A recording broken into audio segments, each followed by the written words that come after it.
ladies and gentlemen, and welcome to this very special segment on the 21st day of December 2022.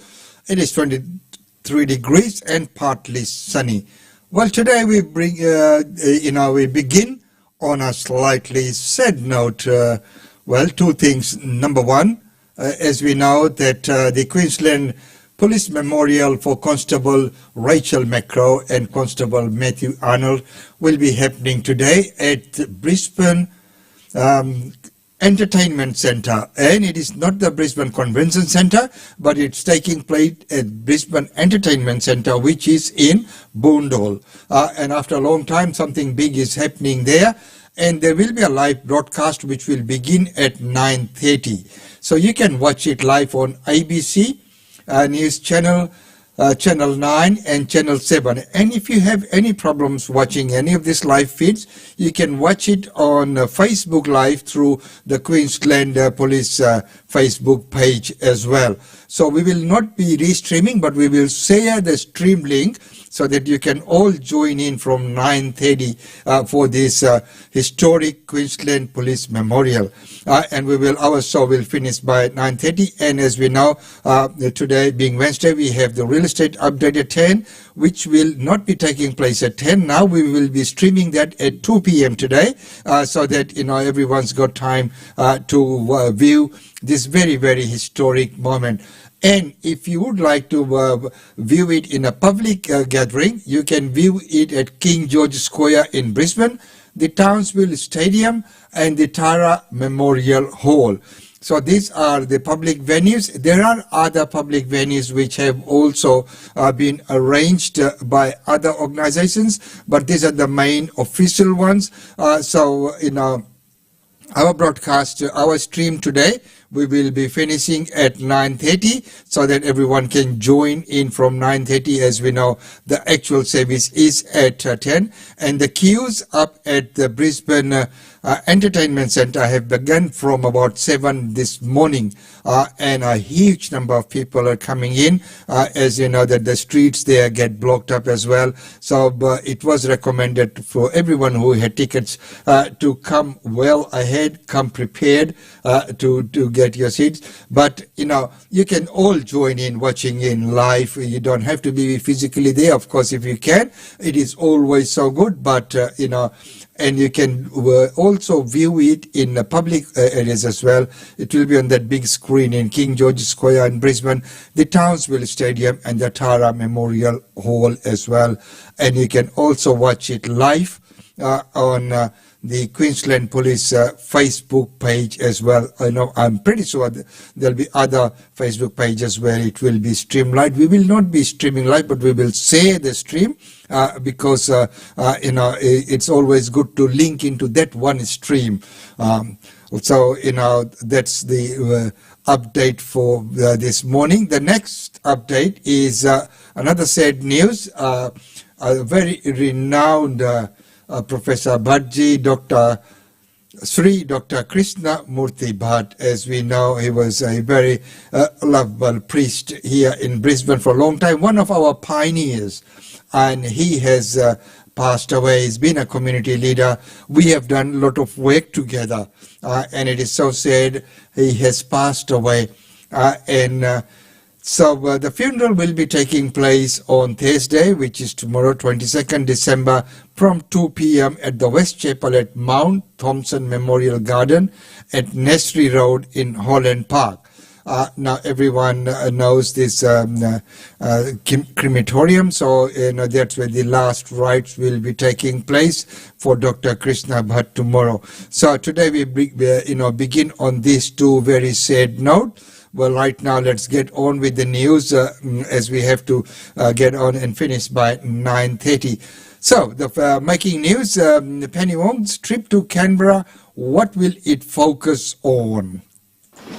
Good morning. No more public denials needed. The captain's pick is now official. Kevin Rudd will be appointed as Australia's ambassador to the United States of America. Anthony Albanese selecting a former Prime Minister he once deputised to for one of his government's most important posts. Dr. Rudd brings unmatched experience to the role.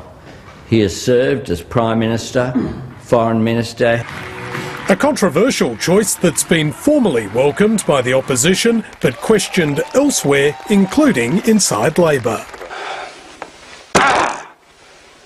There's language. Privately, some government MPs who served in the Rudd government concerned he'll freelance beyond the specific duties of his new job. Are you worried about essentially having a second foreign minister in the United States? Kevin Rudd is an outstanding appointment. The former diplomat to China appointed on the eve of the 50th anniversary of Australia's formal ties with the communist nation. An event the foreign minister will mark in Beijing tomorrow with her Chinese counterpart. We will cooperate where we can, we will disagree where we must, and we will engage in our national interest.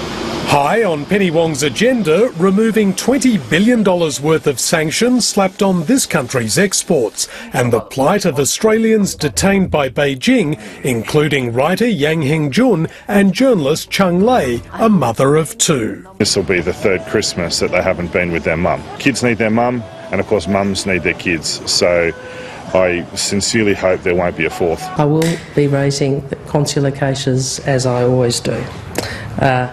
So it will be interesting to see, and it has been the talk of the town amongst, business meetings and tables everyone's been talking about. So it is going to be very good here, says Penny Wong, as she arrives in China.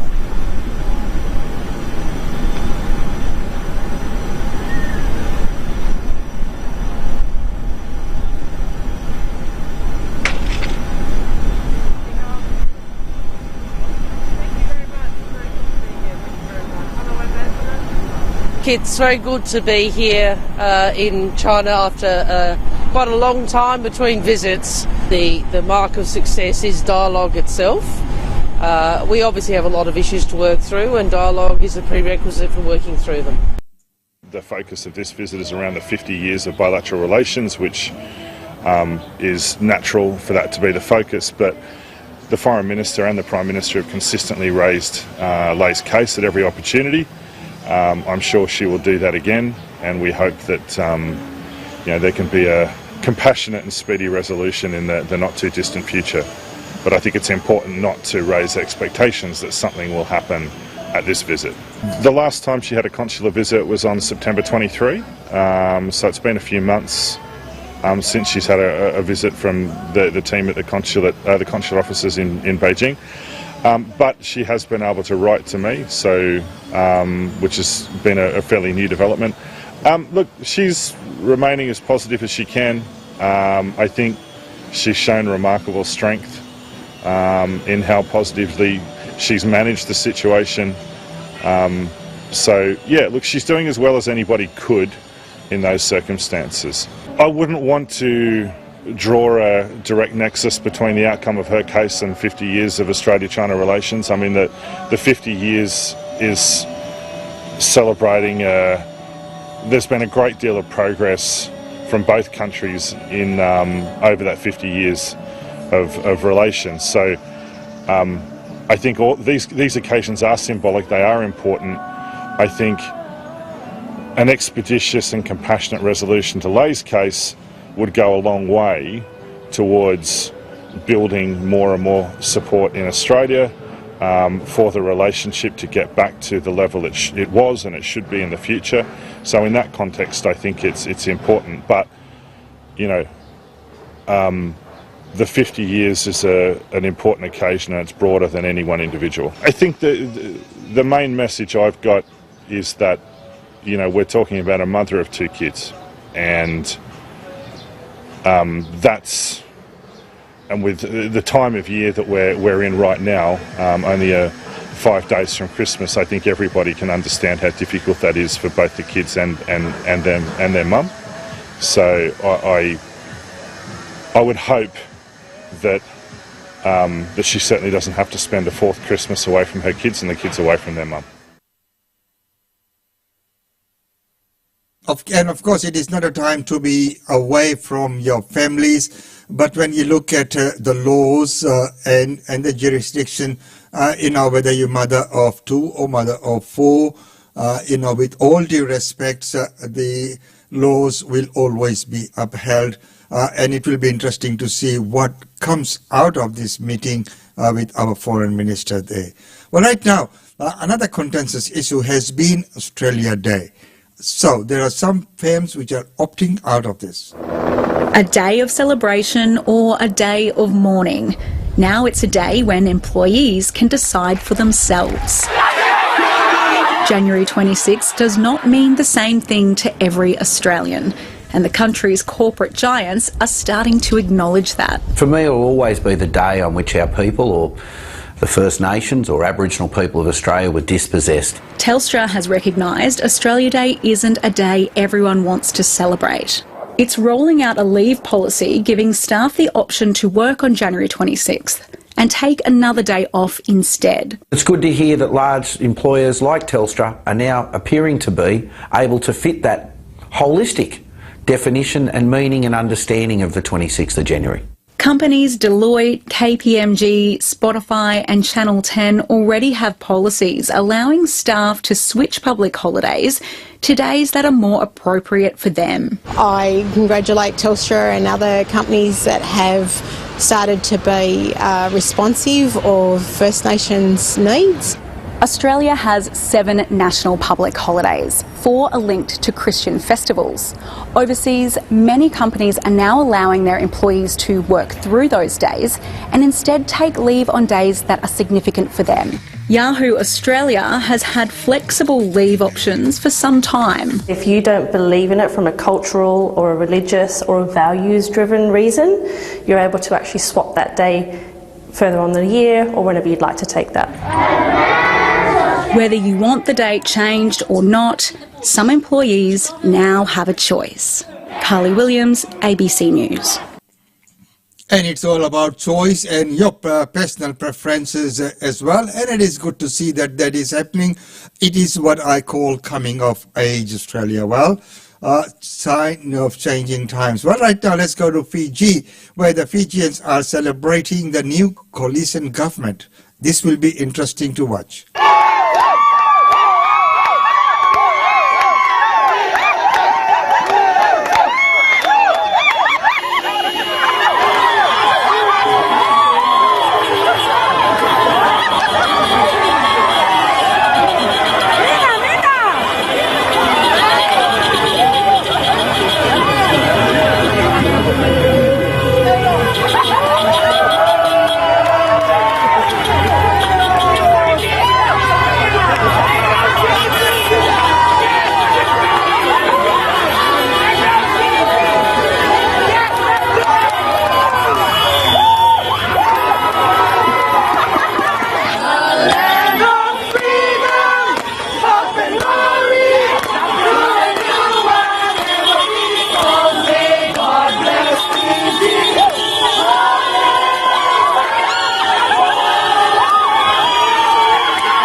So those are the scenes coming out of Fiji for the first time in 16 years. They have a different prime minister, and as we know that the Garase government ruled for the last 16 years.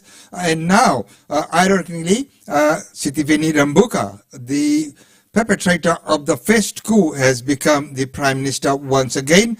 And it is by the support of the National Federation Party and of course the Sodalpa Party. The coalition between the two has formed government, and it will be interesting to see what transpires and how things unfold in Fiji. Well, ladies and gentlemen, right now it's time to go to our daily India report.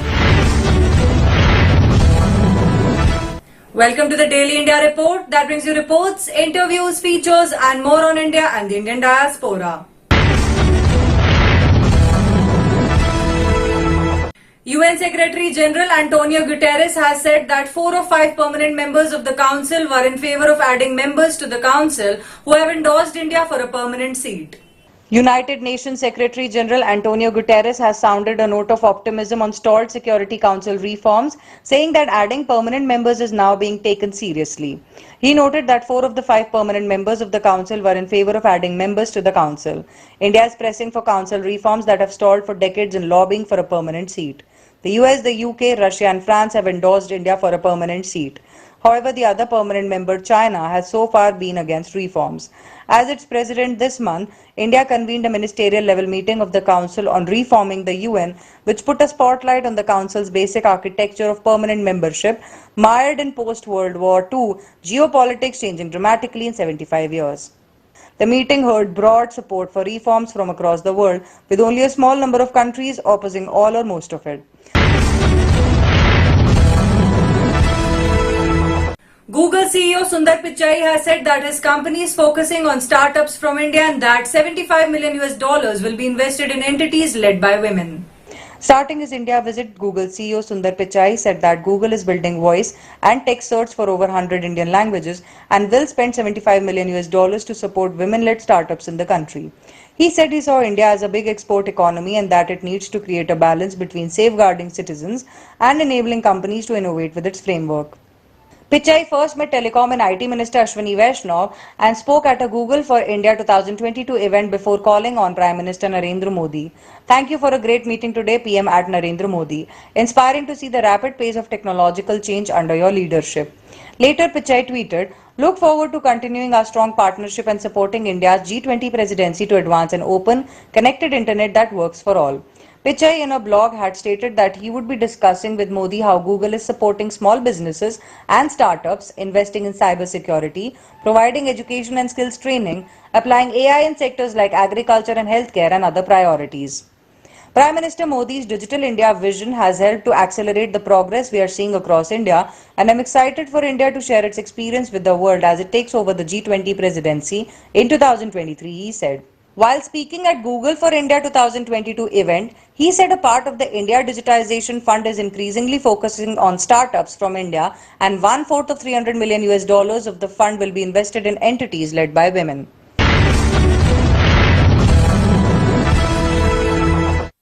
India has launched its first ever surety bond insurance, which ensures the availability of both liquidity and capacity and would provide a boost to the sector. In a major relief for highway contractors, India on December 19th got its first ever surety bond insurance for infrastructure products. The product, which would bring down the dependence of infra developers on bank guarantees, was launched by Road, Transport and Highways Minister Nitin Gadkari. The Union Minister thanked Bajaj Allianz General Insurance for taking this great initiative by launching this important product. Suggesting that India is well on its path to becoming a $5 trillion economy, Gadkari said that it is important that infrastructure projects are executed at a faster speed. He added that infrastructure and notably roads are vital to the economic and social growth of our country. The launch of the new surety bond product will ensure the availability of both liquidity and capacity and would provide a boost to the sector. We are confident that expanding our road network will lead to more prosperity, increased employment opportunities and increased social connectivity. Surety bond insurance is the first step in this direction, the minister said. Surety bond insurance will act as a security arrangement for infrastructure projects and insulate the contractor as well as the principal. The product will cater to the requirements of a diversified group of contractors, many of whom are operating in today's increasingly volatile environment. The product is a risk transfer tool for the principal and shields the principal from the losses that may arise in case the contractor fails to perform their contractual obligation. It offers the principal a contract of guarantee, ensuring that contractual terms and other business deals will be concluded in accordance with the mutually agreed terms. In case the contractor doesn't fulfill the contractual terms, the principal can raise a claim on the surety bond and recover the losses they have incurred. After his meeting with Tata Sons chairman N. Chandrasekaran, Lufthansa is planning to deepen the existing partnership with Air India in areas including the expansion of code shares. In a high-profile meeting of global airline heads in India held in Mumbai, Tata Sons and Air India chairman N. Chandrasekaran conferred simultaneously with Singapore Airlines CEO Goh Choon Phong and Lufthansa Group chairman and CEO Carsten Spohr to chalk out Air India's ambitious expansion plans. While SIA will hold a 25.1% stake in the new Air India, Lufthansa plans to deepen the existing partnership with the Maharaja in several areas, including an expansion of code shares and engineering and aviation training. India has not had an adequate seat at the aviation table in the past. Air India with SIA on one side and Lufthansa Group has the potential for something big that can change Indian aviation. As a partner, it would be a privilege for us to help bring AI to its rightful place on the global stage. AI deserves it. India deserves it, Spore said. According to Spore, the current high demand could enable the new AI to redefine its role in the Indian market in the long term. Spore said that India and Air India are also well positioned to be a further hub and a hub airline for traffic between Southeast Asia, the Southwest Pacific and Europe. Air India, SIA and Lufthansa are a very strong triangle. Lufthansa Group has deep ties with US giant United and will talk to them about possibly turning it into a rectangle. Very dense fog has engulfed North India, including the national capital, necessitating airports to sound fog alerts for passengers. For the second consecutive morning on December 20th, dense to very dense fog has engulfed the Indo-Gangetic plains, including national capital Delhi. Fog has lowered the visibility to 25 meters in the national capital and affected traffic movement. However, there has been no impact on flight operations at the Indira Gandhi International Airport in Delhi. The lower visibility procedures are still in process at the city airport. Taking to Twitter, Delhi Airport requested passengers to get in touch with the concerned airline for updated flight information. The Delhi Airport tweeted, "Updated issued at 8:10 hours. Kind attention to all flyers. #fog, #fog alert, #Delhi Airport." IMD on December 19th forecasted that the Indo-Gangetic plains may see dense to very dense fog over the next 5 days, which may result in the cancellation and diversion of trains and flights.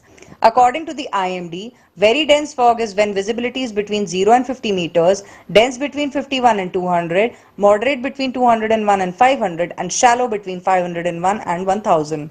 Satellite images showed a thick layer of fog over Punjab, Haryana, Delhi, North Rajasthan and Uttar Pradesh.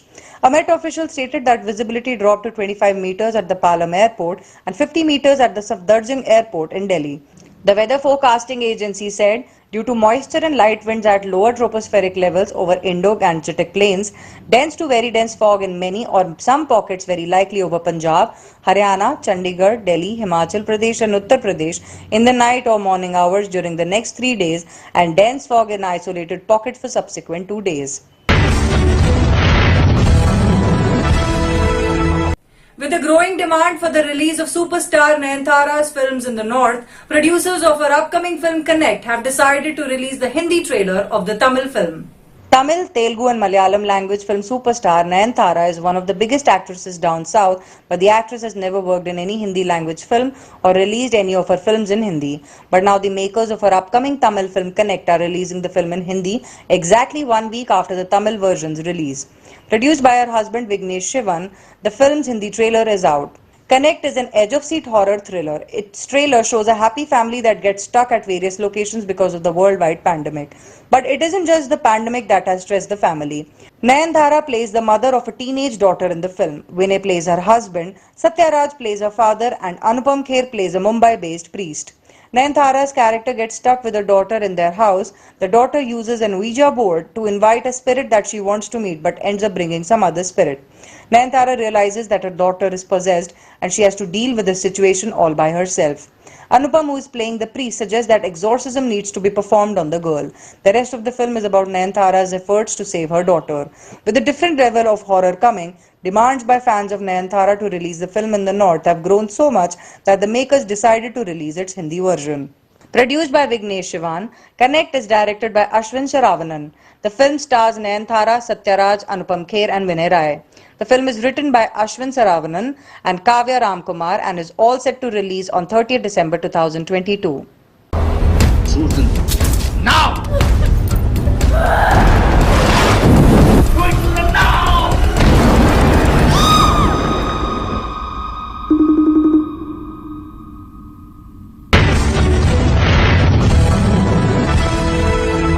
After the blockbuster hit Kartikeya 2, Nikhil Siddharth and Anupama Parmeswaran once again will be seen together in their next upcoming movie, 18 Pages. The trailer of the film has been released. Let's have a look. Nikhil Siddhartha and Anupama Parmeshwaran's upcoming film 18 Pages is gearing up for a theatrical release. The film is carrying a good buzz with interesting posters and promotions. As the release date is getting nearer, the makers unveiled the trailer for this crazy love story. Going by trailer, it is a soulful love story with an interesting twist to it. Anupama suffers from a rare disease of memory loss. When she realizes she will lose her memory in a few days, she begins writing a diary, and a twist occurs in the story when she loses her memory on the 18th page. The writers appear to have connected two different worlds with the diary. Nikhil, who is obsessed with the diary, finds Nandini to be a wonderful character. He gradually develops feelings for her. The story then takes an unexpected turn. The trailer has piqued everyone's interest in how the two strangers meet. The trailer is full of love, emotions, pain, and a lot more.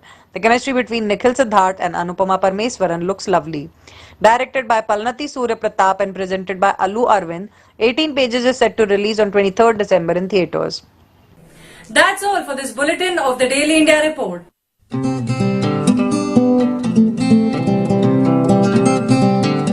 And thank you very much, Ankita, for that report. Well, ladies and gentlemen, I'd just like to let you all know that today we'll be finishing off very soon, as everyone will be joining in with the broadcast or live broadcast from 9:30 for the Queensland Police Memorial for Constable Rachel Macro and Constable Matthew Arnold.